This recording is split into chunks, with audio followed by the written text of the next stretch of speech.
in terms of the different realms of existence. And we can equally, and we'll go into it, we'll talk about it. So the first one is the first level of suffering is referring to rebirth in certain realms of existence. Types of sentient beings. So you've got animals, for example. Then you have spirits, some spirits, and you have hell beings. There's these realms of existence that the Buddha would say we can all be reborn in, have been born in, and can be born in again. We're not merely human in our character. This is probably one of the major differences. Let's say we can see that Christians and Muslims would assert there are other realms of existence, such as animals, and they would indeed talk about hell beings. I don't know if they talk about spirits, but it's very common in the creative religions to talk about hells. Well, Buddha would also find that he would also agree there are these states of existence. The Hindus found this as well.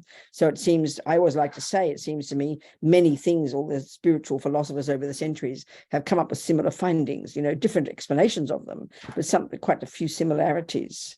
So the Buddha also would agree there are other levels of existence, but the difference would be, for example, the Christians and the Muslims would say you could be born as in the hells, but they would never say you can be born as an animal.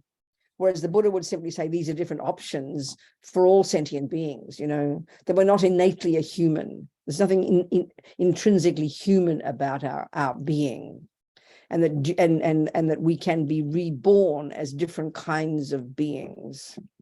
So the only way to understand this is to understand the law of karma, which is this presentation, again, that came from the Indians first, and that the Buddhism has a very precise, clear way of presenting. And this is the nuts and bolts of our discussion in these teachings, So in order to understand the law of karma, we have to first understand what it is that creates karma, what karma means, what karma is, and this is going to be the substance of what we're discussing, these really powerful methods for how to get rid of suffering and its causes. So the law of karma, this natural law, is a natural law as far as the Buddha is concerned. He didn't make it up. He's not a creator. There's no concept like that in Buddhism. It's a way of presenting. This is the way of presenting how we suffer and how to get rid of it by learning this law.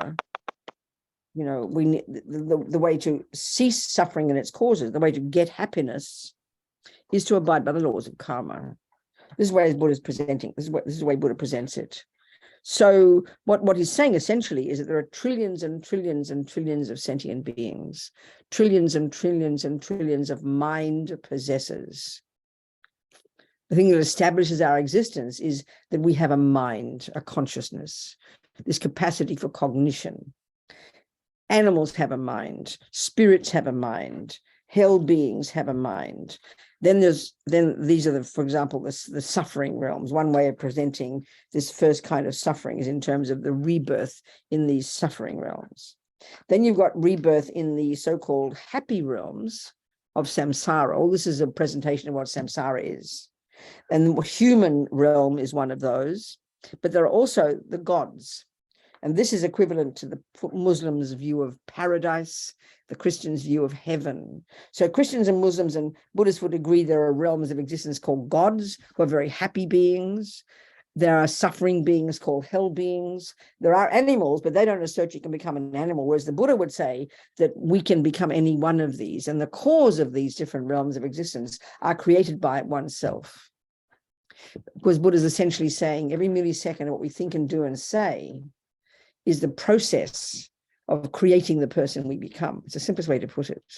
There's no concept in Buddhism of punishment and reward because there's no punisher and there's no rewarder. We hear Buddhism like that. We hear it as another system of ethics and punishment and reward, If you're naughty, you get sent to the hell realms, and if you're good, you get sent to heaven. Well, no one's sending anybody anywhere for the Buddha. There's no concept like that. We do it to ourselves. We create these things ourselves. So one way of presenting the suffering of suffering, the first level of suffering, is being reborn as a hell being, a spirit, or an animal. So the basic idea is, once we listen to how, this is what happens in the Lam Rim, a teacher presents the intense suffering of being born in these types of realms. And the idea is, having listened to that, thinking, well, thank you very much, I don't want to be born like that. What are the methods for me to stop being born that way? Like if you go to the doctor and she'll describe to you how awful cancer is, the reason is to help you know that you don't want cancer. So then she will give you the method to make sure you don't get cancer. And the method is to stop smoking.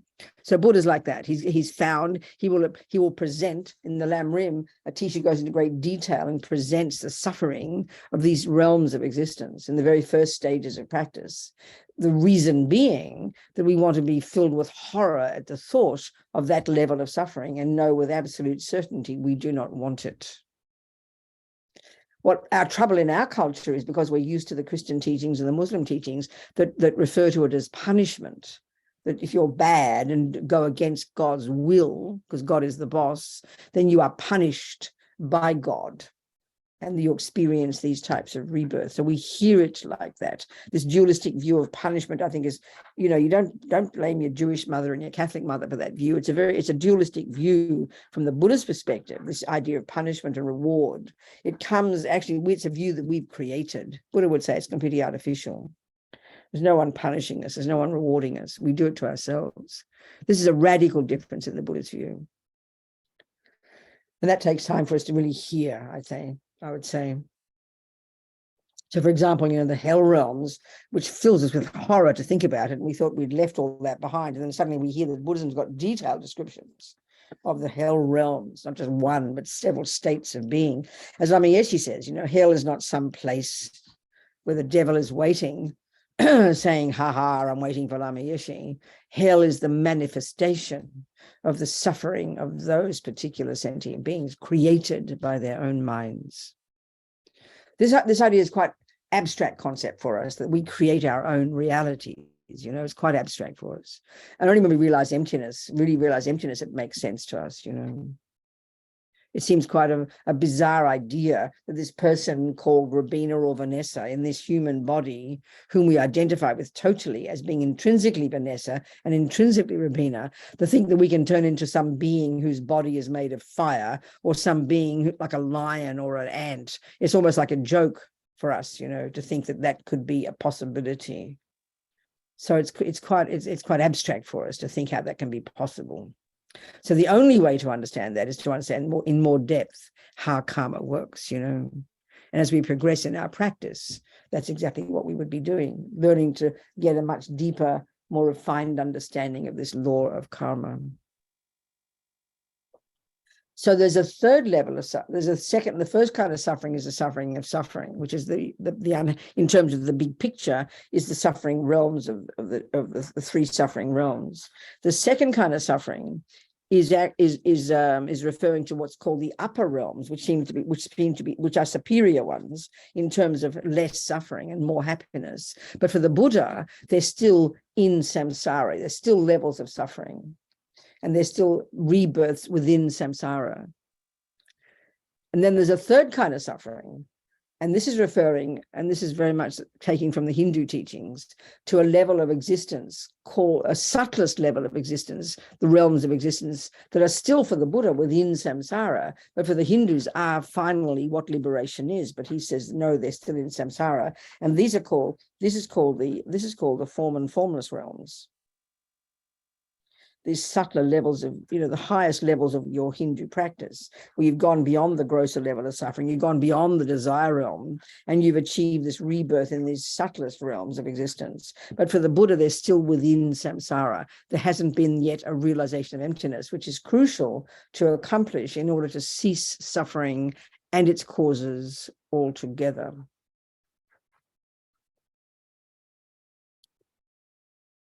So another way of presenting these levels of suffering, which is much more palatable to us, is in terms of just our own experiences as a human. And certainly at least the first and second kinds of sufferings, we can understand those easily. So basically the suffering of suffering in terms of a human birth is when the bad things happen, like I said before. So the experience of being harmed, the experience of being sick, bad things happening, that we can say is what's called the suffering of suffering. And then that's, as far as we're concerned, that's the only suffering we know about. It's the only suffering we understand, you know. And when we have compassion, which is the more advanced teaching, when we're trying to accomplish bodhicitta, the only beings we have compassion for are those who are experiencing the bad things, poverty, sickness, war zones, you know, being harmed by others. But this is only the first level of suffering.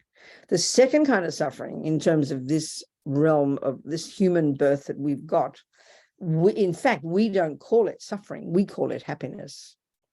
So as far as we're concerned, very simply, in this human body, we have suffering, which is when the bad things happen. And then we have what we call happiness, which is when the good things happen. This is it. This is the way we frame our lives.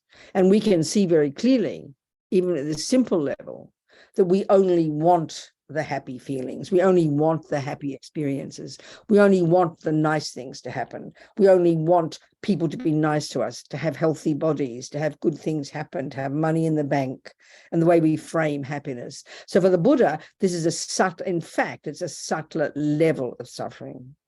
Initially, this is quite shocking to hear. It sounds rather depressing, you know, like, what choice have I got? What is left?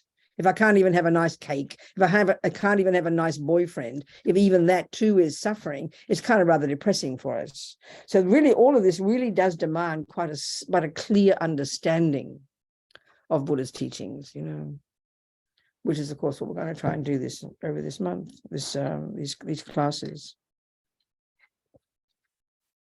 So like I said, there's the broader way from the point of view of the entirety of samsara, and samsara is this word that you can use to refer to these different realms of existence and all the sentient beings within those realms.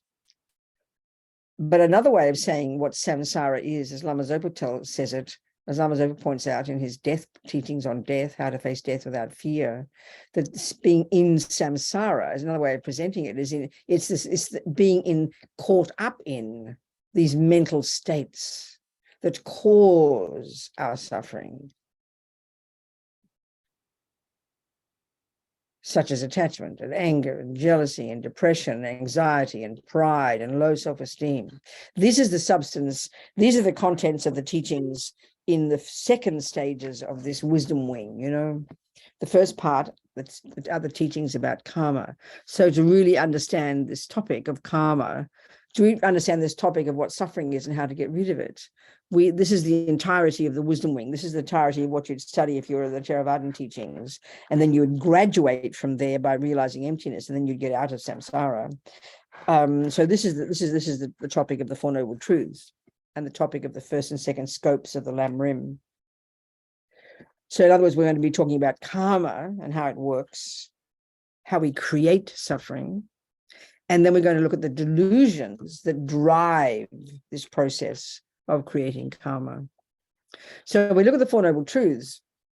The first one is the presentation, there is suffering, and the three kinds of suffering: the suffering of suffering, the suffering of change, which is referring to what we call happiness, or to the upper realms, if we look at it from the point of view of the realms.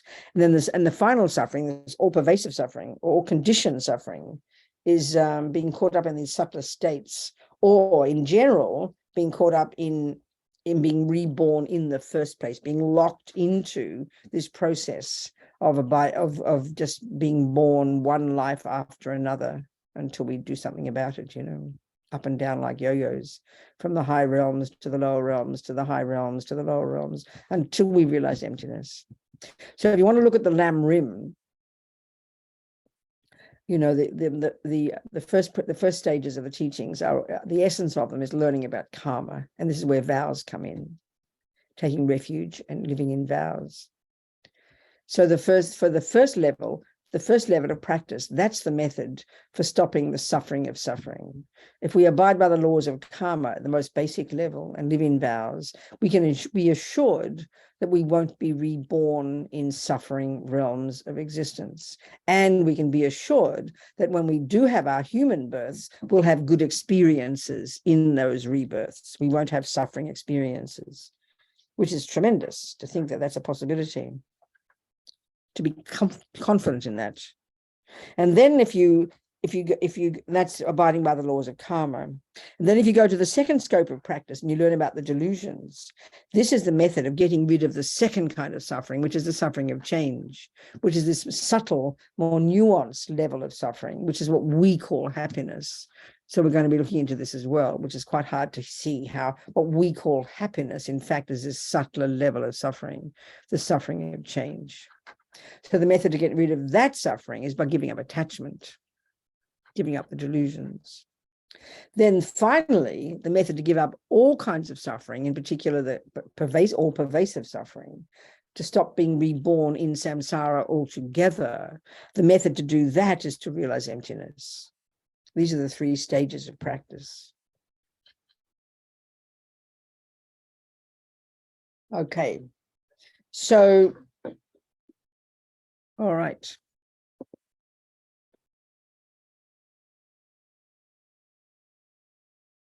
The absolutely fundamental point underlying all of this is the teachings about karma.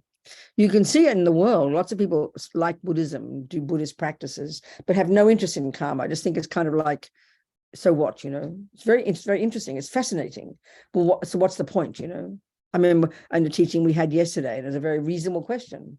So what are the consequences? A person basically asked, what are the consequences for a person who learns all about karma? In other words, how does it help? It's very fascinating because when you really start to study Buddhism, you realize you can't study Buddhism. You can't understand Buddhism if you don't understand karma.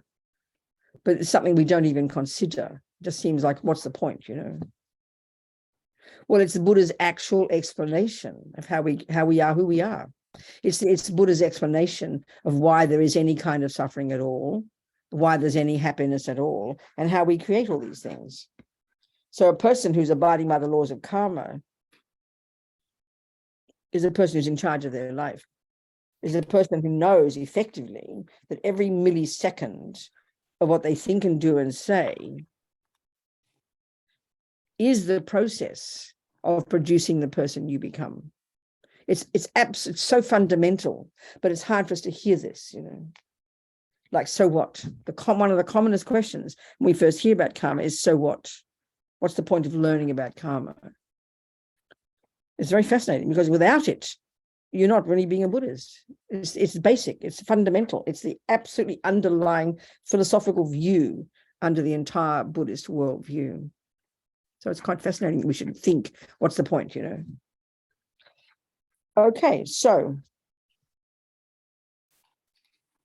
Buddha's saying, like I said, there are countless sentient beings,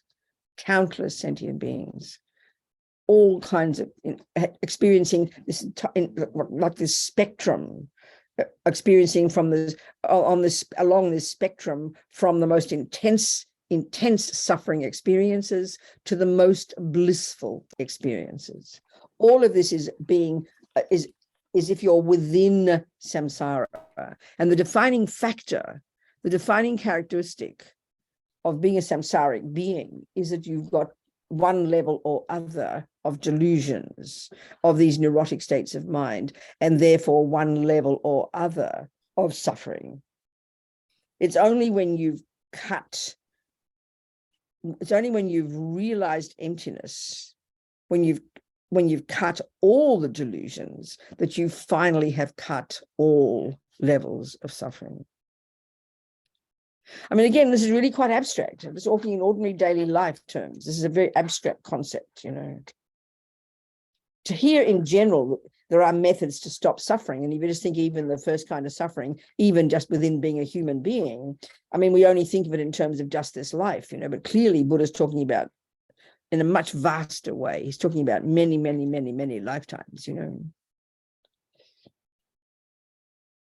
So, okay. So in order to understand all this, to understand karma, we need to understand what the mind is, because it's the mind that creates karma. It's the mind that is the main player.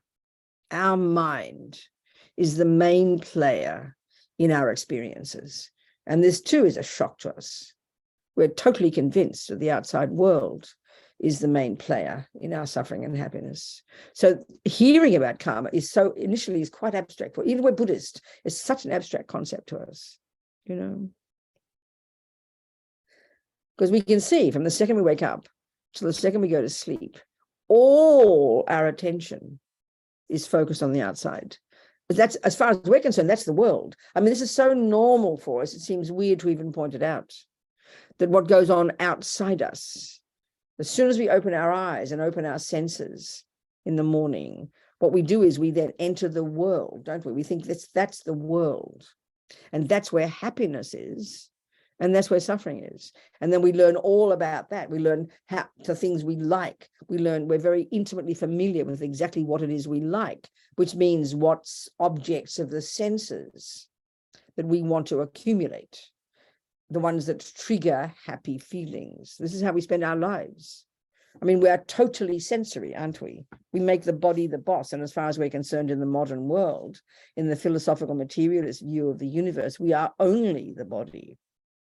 So naturally, we define ourselves in terms of these five senses, and we spend our lives trying to have contact with objects of the senses that will trigger happy feelings. Think about it.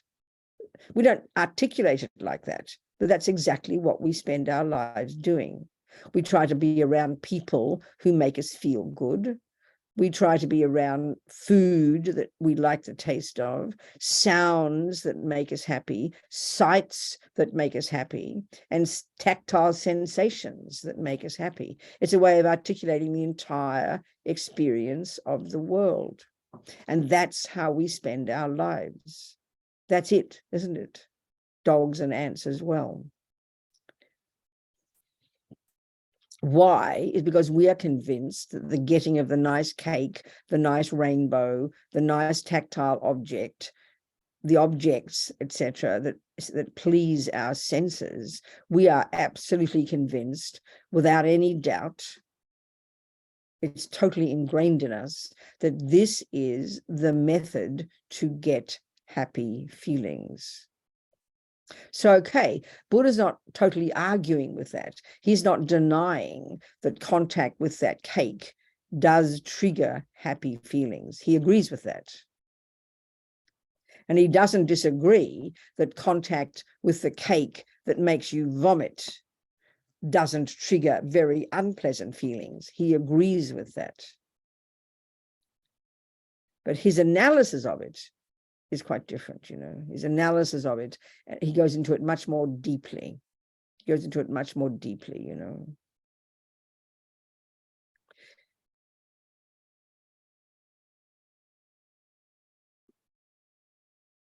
So, okay. So I think we'll stick to karma. Today we'll talk about karma, because we'll start to go into karma. Then the next week we'll start to look into the mind, the delusions, and how they function. Not just the delusions, but the different states of mind. This isn't necessarily a topic that's involved in the talking about vows, but I think it's really crucial to understand. It's all part of the first and second scopes. It's all part of the process of understanding the Four Noble Truths, you know. Okay, so this law of karma. I don't speak Sanskrit, but I've heard the word mean something like action. I'm not even sure. But basically, what's involved in our creating karma, what it means is every millisecond of what we think or feel and do and say based on what's in the mind, because let's face it, the body and the speech are the servants of the mind. I mean, if we hear it this way, it's true, but we don't normally think of it like that. We just think of ourselves as this kind of big, this physical person who does and says things. But your body and your speech basically are the expressions of what's in your mind. It's sort of obvious, but we just take it for granted. We don't pay attention. So we have our body, we have our speech, and we have our mind. So the main player is the mind. But to begin to work on your mind, begin to investigate the mind, is too difficult for us. So then the first level of practice for the Buddha, which is the first scope of the Lam Rim, is he doesn't go into the mind much at all. He gets us to control, to harness the energy of the servants of our mind, which are our body and our speech, because they are the ones that do the harm to sentient beings, and they are the ones that do the help to sentient beings, you know. So this is again, this is a tremendous level of practice. But for us, it kind of initially sounds rather boring, you know. You've got to discipline your body and speech. This is where the whole idea of vows comes in. It feels to us like we're being restricted, you know, being squashed. Don't do this and don't do that and don't do this. But this is really powerful when we begin to understand it. That we need first to harness the energy of the servants of the mind. But why? Is because if in terms of harming others, in terms of creating my own future suffering, in terms of creating my future suffering, it's my body and my speech. It's the actions I do with my body and my speech based upon what's in my mind. They are the things that do the heaviest actions. It's obvious. You can think you might want to steal something, but then your hand steals it. It's obviously heavier than merely thinking of stealing. You know, merely thinking an angry thought is one thing, but then saying the words and harming the other person is obviously heavier. So the Buddha's fundamental point, this is his observation, is that every sentient being, every mind possessor, every millisecond of whatever is going on in our mind, and every millisecond of whatever our body or speech do on the basis of what is going on in our mind, these are the components of our quote unquote creating karma. That every millisecond of what we think and do and say, and Buddha uses the analogy of seeds and fruits, you know, sow seeds in our mind, that won't go astray, that will only get bigger and bigger and grow in energy, and then eventually, like all seeds, which is why it's a good analogy, will ripen in the future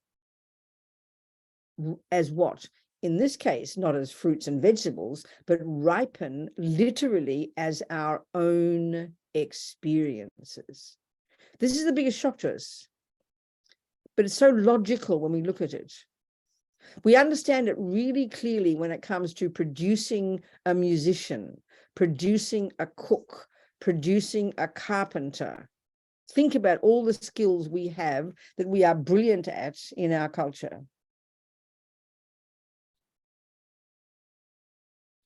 We don't say it like this, but when we speak it out like this, it's totally obvious. You know, if you're learning to be a cook, every tiny thought you have in relation to cooking and every tiny thing your hands do that express those theories about cooking is the very process itself that turns you into a cook. You create the cook. You create the musician. You create the doctor. You create the nurse. We know this, but we would never think of it as karma. We just think it called studying something. But we know it's true. We know it's true. But when it comes to producing a happy person or a suffering person, we have no idea that we also do that. It's quite schizophrenic, quite frankly. I don't mean to be sarcastic. You know, for example, in ethical terms and in kind of psychological terms, we have this feeling, we say the words, well, I'm allowed to think what I like. I'm allowed to think what I like. Well, yes, you are. You're the boss of your life. But our saying, I'm allowed to think what I like, has an implication that it doesn't matter what you think, that it doesn't have anything to do with what you become. We don't think it has an impact upon us. We've got to really hear this point. But if you're trying to, like if you're, like Vanessa's a nurse. So when Vanessa studied nursing, she had to squeeze her brain with very many, very precise theories. She couldn't just say, I can think what I like. She would be laughed at and she would fail the course. She has to learn to think exactly the thoughts that will end up producing a good nurse. And then her hands do the job of what her thoughts are thinking. That's what a nurse is. That's what a carpenter is. That's what a musician is. We when we spell it out like this, it seems a bit odd, but we understand it. But when it comes to being a happy person or a suffering person, we don't think our mind plays any role at all. This is quite bizarre. As Lama Zopa says, and it's shocking to hear this, the vast majority of humans on this planet have absolutely no idea of what goes on in them, have no idea that what goes on in their mind plays any role at all in their life, meaning as a happy or suffering person. Think about this.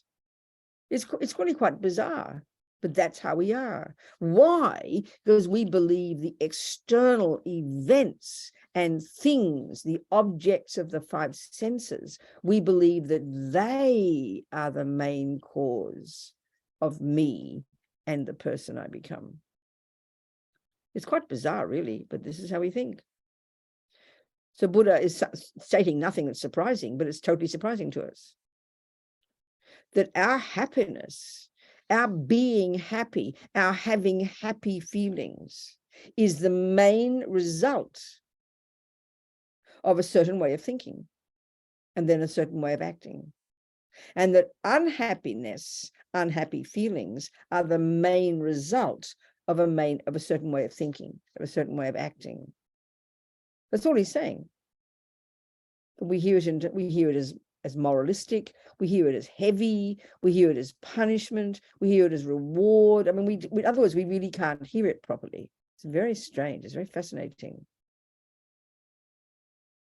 So if thinking a certain way, learning musical theory, which you have to do with your mind, very precise musical theory, is what eventually produces your being a musician, because your fingers will then play on the piano, will express those theories that are in your mind. So out will come this sounds, and you perfect that and become a musician. It's very rigorous. The theories are very rigorous. You don't just say, I can think whatever thoughts I like when it comes to musical theory.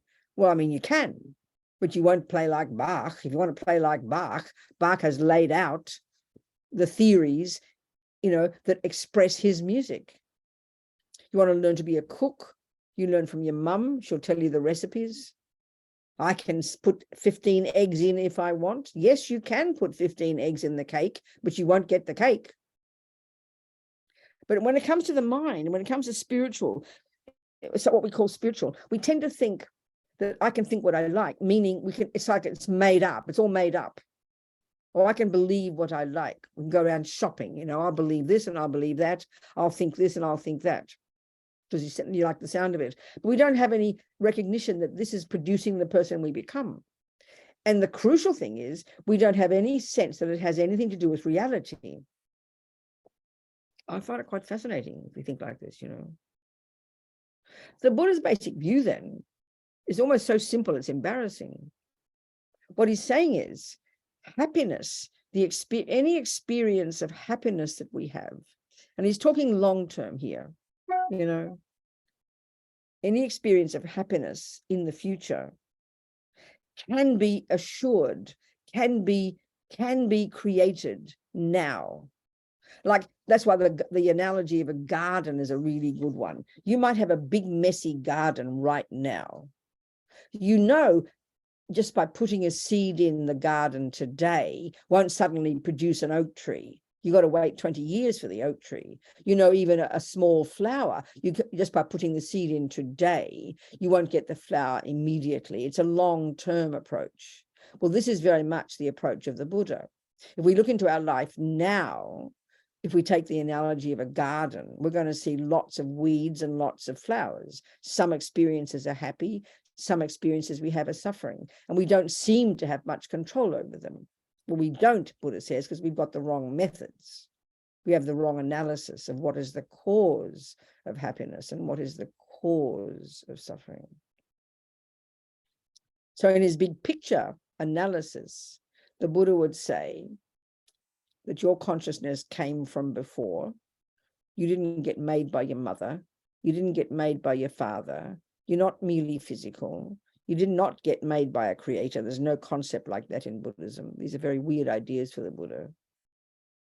Your consciousness, which is not physical, is not the handiwork of mummy or daddy or a creator. And it certainly doesn't come from nothing. So that first moment of conception in your mother's womb, the body, yes, comes from the egg and the sperm, but the consciousness, your thoughts, your feelings, your emotions, the person you are, the consciousness that occupies that egg and sperm, that's its own continuity that comes from before. So that consciousness, which was in a body, another body previously, not more than a few weeks beforehand, that found its way, driven by this law of karma, which we're going to unpack, and found its way very precisely, not randomly, to this present mother's fallopian tube, where it joined the egg and the sperm, So the egg and sperm comes from mummy and daddy, no problem. But the mind, the consciousness, my mind is mine. This is the unique point of the Buddha, which is again a shock to us, because we have this very strong assumption: I am made by somebody else. I'm angry, I got it from my father. I got my music from my mother. I got my jealousy from my, grandma. This is the analysis we have. So we have no sense of ownership or responsibility at all of anything that makes up our personality, because we're quite convinced I was either made by God or I was made by mummy and daddy. This is the most bizarre idea for the Buddha, actually. And it's a shock to hear it, that we bring with us our own past tendencies, our own past habits, our own past karmic imprints. This is completely different from the Christian teaching, completely different from the Muslim teaching, completely different from the materialist teaching. The materialist view does assert a past. And the past, though, is mummy, daddy, grandma, grandpa, and going back to the monkey. So we look into the past, but we look into other people. For the Buddha, you look into the past, but you look into your own mind.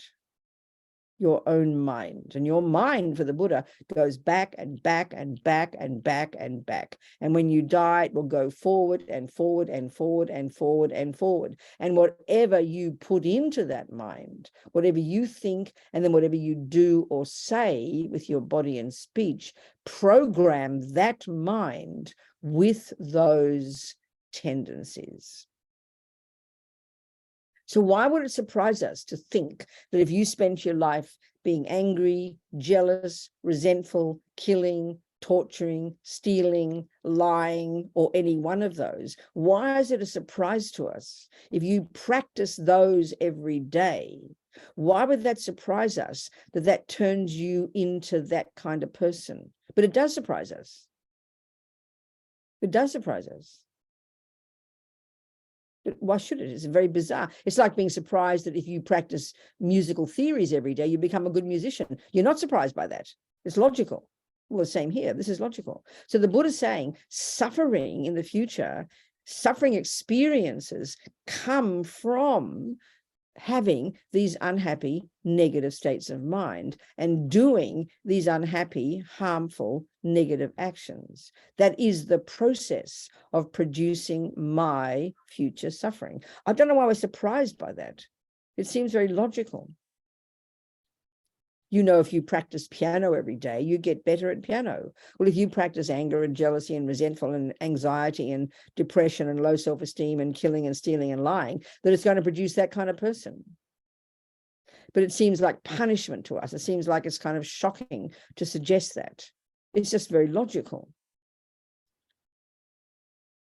This is the idea of karma. You know, we produce the person we become. And so this is why the very first level of practice, entry-level junior school grade 1, is this presentation, basically the Buddha's suggestion of a little list of 10 don'ts. His first level of recommended practice. The first 7 of these, are to refrain from certain actions of the body and speech that particularly harm others.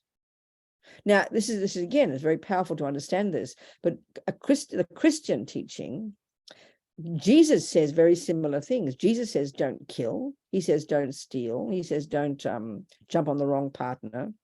Similar to Buddha, but the reason is fundamentally different. This is so important to understand. A sin in Christianity, by definition, is doing an action that is what God said not to do. That's the Christian view. So that's what makes your action wrong. This is huge. This is really a huge point we should put thinking into. For the Buddha, it's got nothing to do with the fact that he said it. He's not a creator. He's not a punisher. He's not a rewarder. The Buddha will also say, don't kill. So what's his reason? Jesus's reason is because God says you shouldn't do it. So you're going against God's will, and that's what makes it wrong. Well, for the Buddha, it's a wrong action for the most simple reason that it harms another. It's a natural law. You ask around, check yourself. Do you like being lied to? Do you like being harmed? Do you like being jumped on by the wrong person? Do you like being stolen from? It's so evident that you don't. And you look at the ant and the dog and the monkey and the human, and you can see other people don't like it either. This is called harming a person, harming a sentient being, and sentient beings don't like being harmed. That's the basis for the Buddha of defining those actions as so-called negative. They harm others.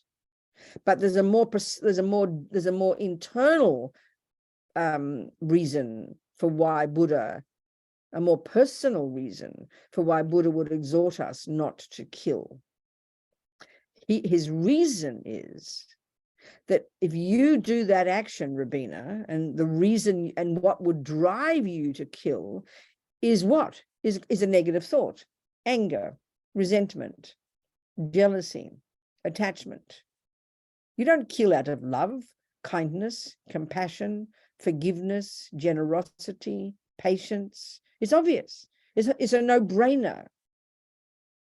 Killing a sentient being is driven by either anger or attachment. So if we understand that everything we think and do and say produces moment by moment the person I become, then it's obvious that I am the recipient of that harm. I'm programming myself with anger. And not only that, we'll go into more detail, but I'm creating a strong karmic connection, like a history with that sentient being. It's really not surprising, but we hear it as sort of like punishment and reward, and ego wants to find a way to get off the hook. I'm allowed to be angry. Look what my boyfriend did.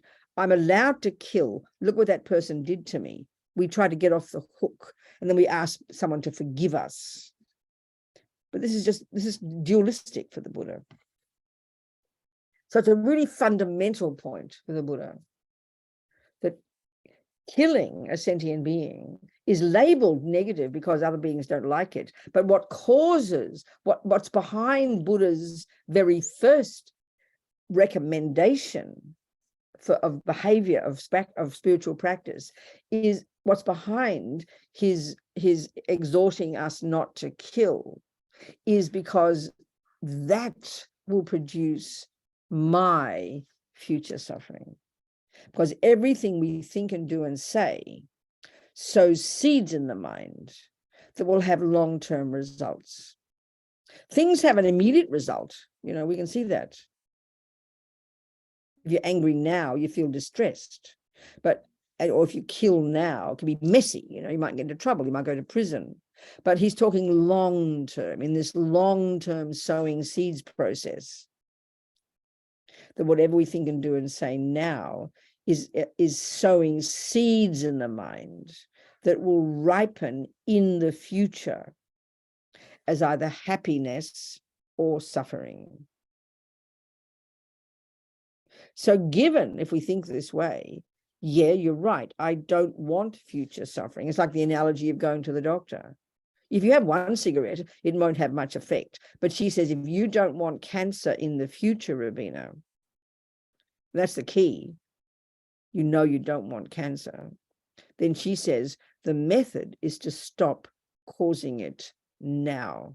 So if you don't, and this is where it's hard for us with our materialist view to even contemplate the concept that your consciousness will take another rebirth, so abstract for us. But if you can contemplate that idea and know that you don't want to be born in the lower realms, and even if you're born in the upper realms as a human, you don't want to have negative tendencies to kill and steal and lie. You don't want to be killed or stolen from or lied to. You don't want to be sick. You don't want to be harmed. You don't want to be poor. These are the experiences of suffering in this human life. And you can imagine if you did have another human life, you don't want those kinds of experiences, then the advice you would take Buddha's advice. Of course, you've got to think about it because we're not clairvoyant yet. We can't see this is true, that we produce the person we become. But this is the basis of our wanting to abide by the laws of karma. And therefore, of course, wanting to live in vows, which is a really powerful way to do that. This is the idea. So we've got to think this through. We've got to think it through. We've got to use our head, think this through. It's a very different philosophical presentation of the universe. What time is it? Okay. Okay. I'm listening to some general ideas now. We're going to start unpacking everything. So are there any questions now? Please ask me some questions.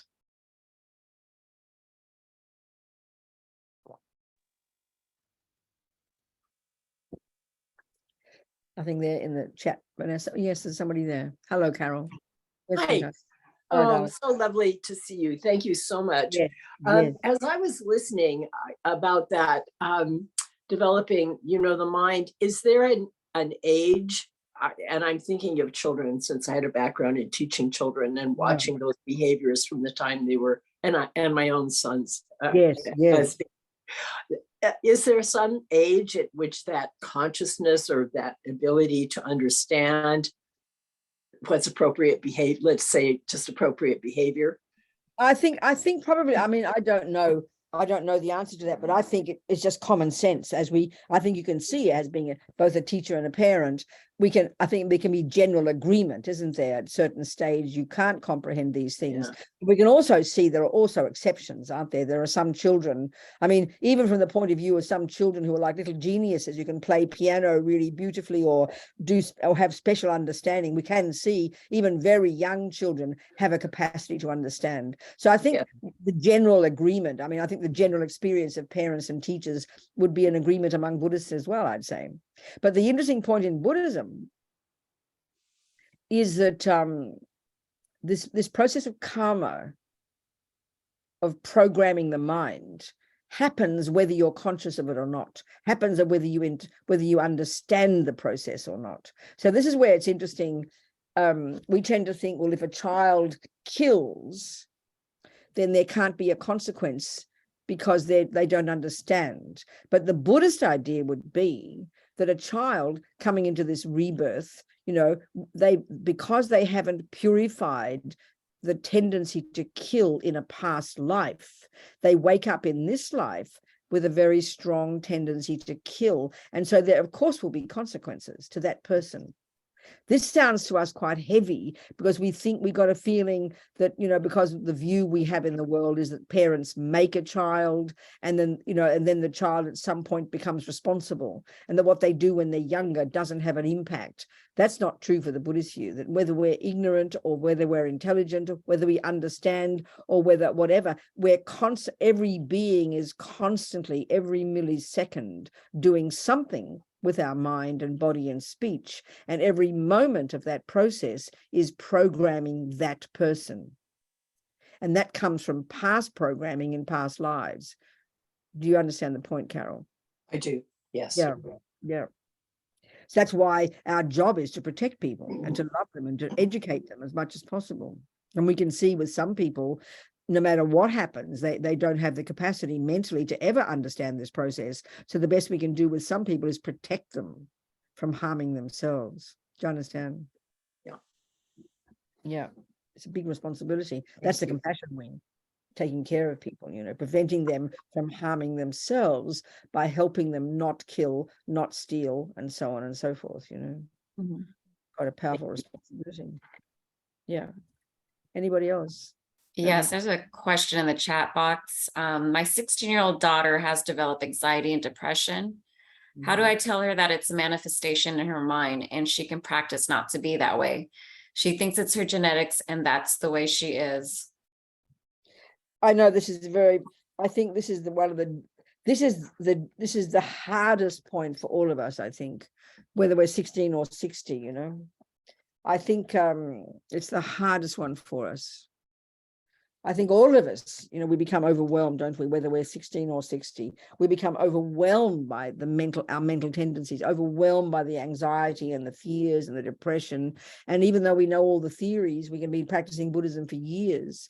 We can know all the theories, but still we feel like we feel like we don't have control. And to be very honest, in one sense, we don't have control at this moment in time, because we haven't practiced enough. So it's very painful for us. And then we tend to feel, well, I'll never change, and we get very depressed and all these types of things. We can see that. But this is why it's really hard. And so, the one of it's only the genes, of course, that's a very powerful one. Again, whether we're 16 or 60, that's a very strong analysis. And that's the analysis of our modern world. And it's very common in some of these states. When people talk about trauma, a common view is you can never get over them. The Buddhism just utterly disagrees. There's nothing, in theory, there's nothing we can't change. And but that's very different from saying you can change now. Everybody theoretically has the potential to change. And there are extensive teachings about this in Buddhist philosophy and psychology, how nothing is set in stone. But it doesn't mean you've got the capacity to do it now. Some people, like the example Carol mentioned, you mentioned children. Some people just, whether they're a child or an adult, their minds are so suffering. There's very little that they themselves can do to make a change at this moment in time. And forget about that. Look at all of us, as supposedly normal people who are trying to practice. It feels overwhelming, doesn't it? We can know all the theories about depression and anxiety. We can have a really good analysis from the Buddhist perspective, but it feels overwhelming. It feels like it is me. It feels like these are defining who I am. It feels like this is who I am. This is the real pain of these delusions, So it really demands a lot of courage and humility to not buy into that view and just to keep practicing. And that means keep sowing seeds. This is why we have to have a long-term view, because this is what we're going to go into more depth next week and the other weeks, into attachment. The main cause of this panic and suffering of feeling this is who I am and I can't change is attachment is desperate to have only nice feelings. Attachment is this junkie in us that can't stand problems. So, these delusions go very, very deep, they're really quite subtle. And we have to have a lot of courage to understand that and just to keep moving.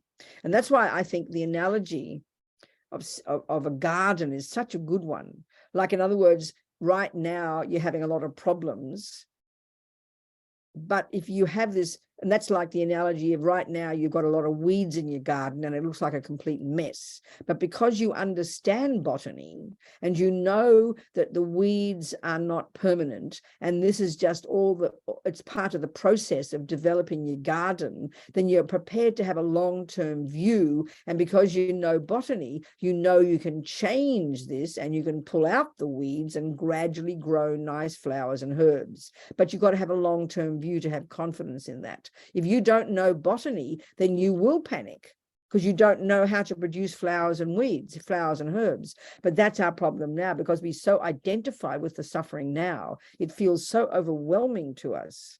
We can't see past our own noses. We can't see the light at the end of the tunnel. So when we can have some confidence that, yes, we're anxious and worried and fearful right now, but it's not my true nature. And by practicing a little bit every single day, where basically that's the analogy of pulling out the weeds and sowing new seeds for the future, then you have long-term patience. But this is, I mean, talking to somebody else, and a child, a person who doesn't have this view, it's very difficult, of course it is, to say all these, and you necessarily can't say it. So this is often why sometimes the best way to help somebody, it's not just give them all the theories, it's just to love them and give them confidence. Because when you're feeling depressed and anxious, there's no confidence, is there? You're feeling so fragile. So the best you can do with your 16-year-old child is be like a rock of Gibraltar for them, not just give them theories about how it's not their true nature. You can mention that, but it's just to love them and support them.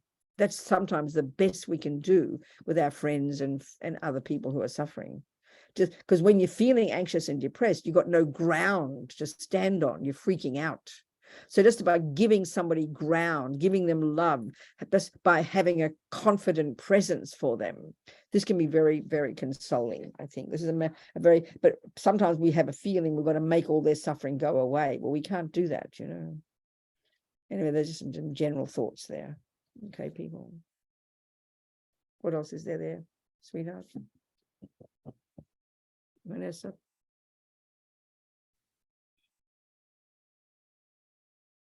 Elaine has a question.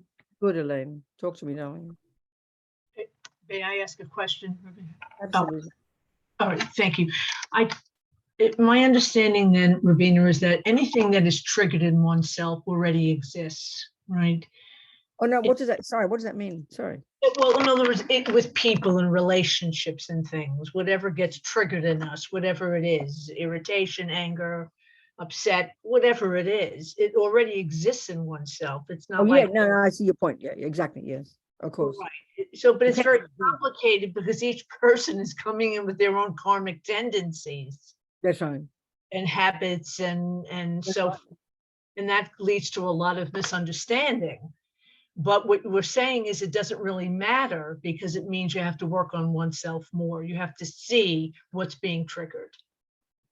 That's the point. That's the one, isn't it? It's like, yeah, because, yeah, exactly. Because, and this is the way to say it, the word trigger is a good word. You know, usually, let's say you're my sister and I'll say, you cause me to be angry. You make me angry by doing this. And I believe you're the problem. But if I know that, you know, you are simply, your action is like a catalyst that triggers my anger, that the anger is mine. This is the key point. This is the key point. This is the key point. Yes. And in that way, we can be very humble about it. And that's why the first practice at least is to control the speech. Don't say anything. I mean, if we didn't speak out all the crazy stuff we feel, 99% of our problems wouldn't exist with other people. We blurt everything out of the mouth, don't we? This is why watching our body and speech first, harnessing our body and speech first is so powerful.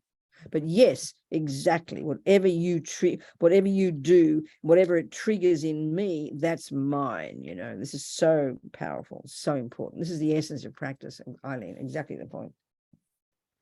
Thank you. Yeah. Yeah. Anybody else? So there's a question in the chat box. What about What about someone spiraling into dementia and delusions?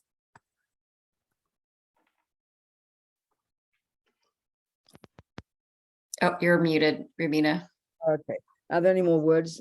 Who is the person? Carol. Can you say some more, Carol, please? Unpack that sentence perhaps a little bit more, please. There you go. I just recently learned of a very good friend who we've been friends for like 40, almost 50 years, and her daughter's called me. And she is now placed in memory care. She's brilliant. She's a very, very strong leader. And she is, I've watched some signs of dementia coming the last probably 5 or 10 years, but they become very, very serious. She can be rational for about 10 or 15 minutes, and then she has all the classic signs of dementia. You know, she's being persecuted, things are being stolen, she's been, you know, all of those signs. And so I spent about 15 minutes on the phone with her today. And so in view of what you're talking about here, what I get from that is that the most I can do is probably join in protecting her and sharing just love. You never try to contradict or make them. No, that's right. I think that's really so true, Carol. When you can It's so hard. It is so hard because people manifest in so many different. Not everybody becomes paranoid, but some people do. And all those tendencies have been in her mind, and now they're becoming kind of unhinged. You know, so that all you can do is love and be kind, and all you can do. There's no benefit at all in arguing with it. I mean, we can even see. Oh no, you can't. I mean, we can even see these days with the level of conspiracy theories going around in the world among so-called normal people. I mean, people will believe anything at the moment. People will believe anything. It's like insanity, you know. So you can't argue, especially if a person is like that. You just have to kind of love and be compassionate, love them and protect them. Yeah. Exactly, Carol. Exactly. And this is where, of course, if one is a Buddhist and you've got some confidence in the power of the Buddhas and the power of mantra and prayer, I mean, one of the most powerful ways to help somebody is by, especially as they get sicker and more out of their brain, is helping them, just let them hear mantras, put a blessing into their mind. That can have a powerful effect on people, you know. Okay, thank you. Yeah. What else, people? 10 minutes to go. Somebody had their hand up before, but it went away again. No. I have a question, Rubina. Yes. So for karma to ripen, how soon does it ripen? Does it depend on what you did? No, I think we'll wait till we start talking about karma next week, Vanessa. I'll go into details about karma next week. Okay. But in general, I mean, they talk about how, you know, some things that manifest can be from thousands of lifetimes ago. On the other hand, it could be very recent. But in general, well, we have to understand the process more. But in general, if you think of it this way, you know, you came into this life programmed. I mean, okay. If you think, again, the analogy of garden is such a good one. You know logically that whatever is growing in this minute in your garden, you know the seed wasn't planted a moment ago. You know it even was a month ago. Fruits take time to ripen, don't they, in general? And that's a good analogy. So some fruits take some experiences come from thousands of lifetimes, but some very heavy experiences, positive or negative, can be fairly recently grown, recently planted. But most of what we experience in this life are from seeds we planted in the past, which doesn't mean that what we do now doesn't affect what happens. It does, but it's more, okay. I think we'll go into more detail when we talk about it next week. Okay. All right. What else, people? Anything else? Maybe we can just finish with a little meditation. How about that? Yeah. I think we just be very natural. Just get your body comfortable. Be comfortable. Sit up straight so you don't nod off to sleep. And just be comfortable. Think of it as very natural. And what we're going to do is we'll just check your body. There's a typical kind of classic way to sit that all the yogis from the past have found to be most conducive. So the ideal would be, of course, to be in what they call full lotus position, if you can. His Holiness the Dalai Lama has said that to start your session with your legs in that position is very auspicious for your ability to do it in the future, because it's said to be very conducive. This is for the great meditators who sit there day and night, you know.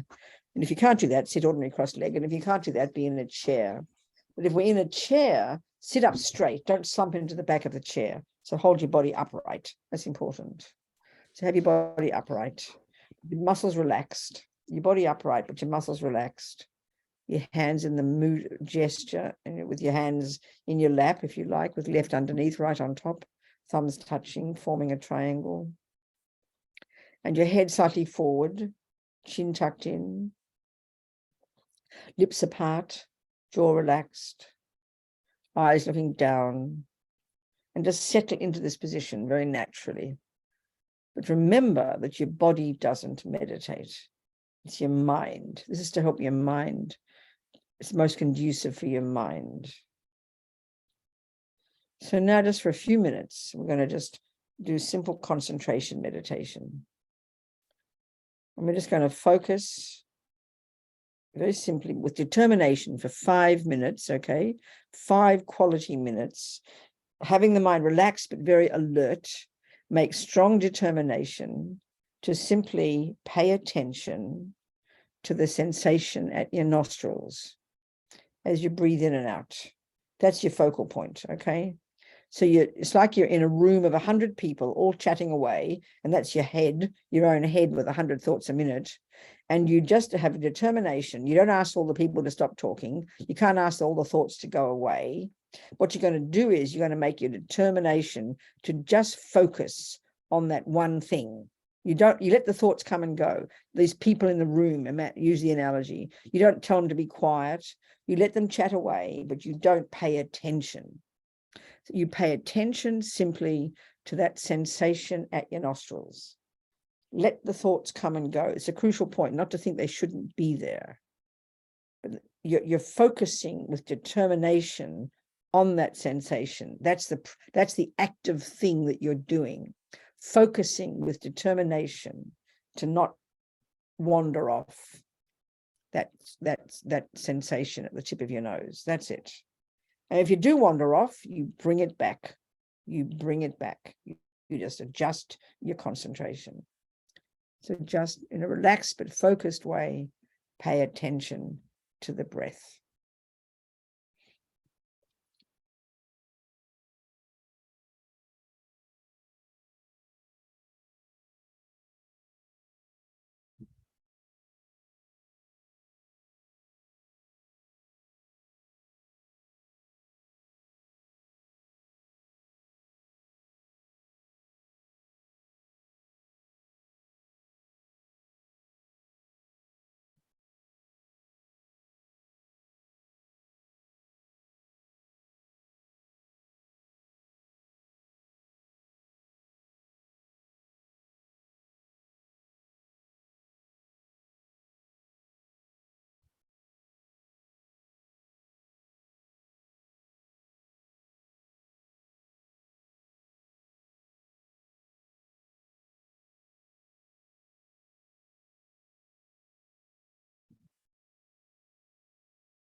Just bring your attention back to the breath.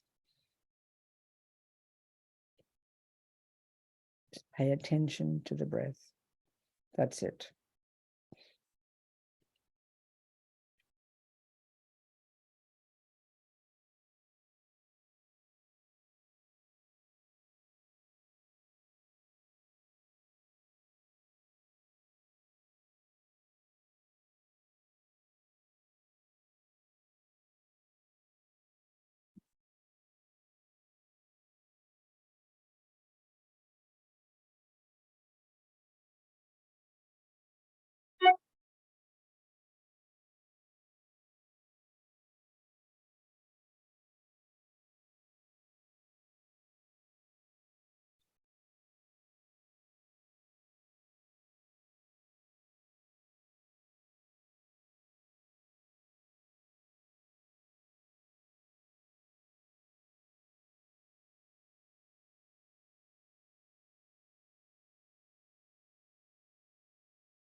Just stay alert.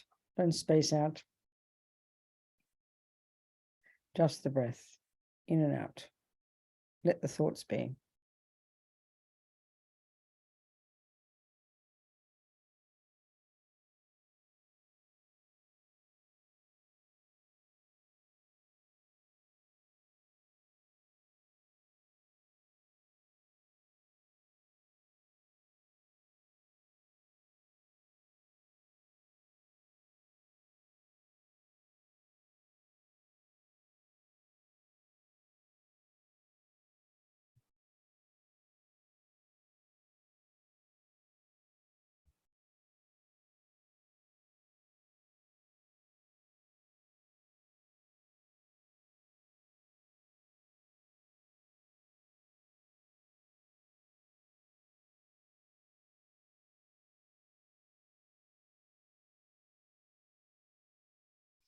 Okay, relax. And we can just finish with the 4 immeasurable thoughts, okay? The 4 immeasurable thoughts. And we just think how wonderful it would be if all sentient beings could abide in equanimity, free of attachment, ignorance, and anger. May they abide so. I will make this happen. This is the brave attitude of the Bodhisattva. I will make this happen. Please, Buddha, bless me to be able to do this. How wonderful it will be if all sentient beings could be free of suffering and its causes. May they be free. I will make this happen. Please, Buddha, bless me to be able to do this.